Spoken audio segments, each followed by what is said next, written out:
ഗോതമ്പ്, 1/2 ലിറ്റർ വെള്ളം. ഇനി നമുക്ക് എല്ലാ ഇൻഗ്രീഡിയൻസും കൂടി ഭരണിയിലിടാം.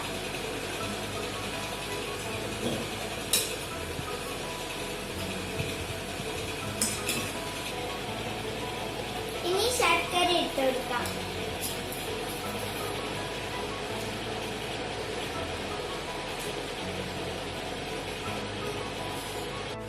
ഇനി ഈസ്റ്റ് ഇട്ടിട്ട് മസാല. ഇനി നമുക്ക് വെള്ളം ഒഴിച്ചു കൊടുക്കാം.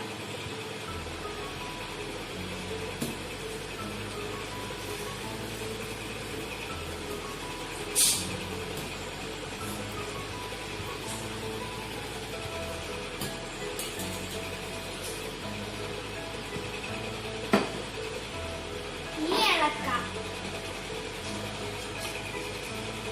ഈ വൈൻ റെഡിയാവാനായിട്ട് 21 ഡേയ്സ് ഓരോ ദിവസം ഇടവിട്ടിട്ട് വേണം ഇതിനെ ഇളക്കി കൊടുക്കാനായിട്ട്. ഇതിന്റെ വാ എന്നിട്ട് തുണി വെച്ച് ടൈറ്റ് ആയിട്ട് കവർ ചെയ്തിട്ട് വേണം വെക്കാൻ.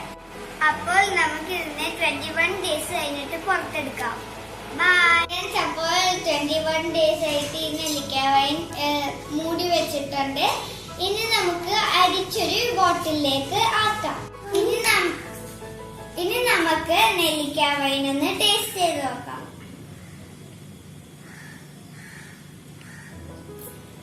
സൂപ്പർ ആയിട്ടുണ്ട്. എല്ലാരും ട്രൈ ചെയ്ത് നോക്കണേ. ബൈ.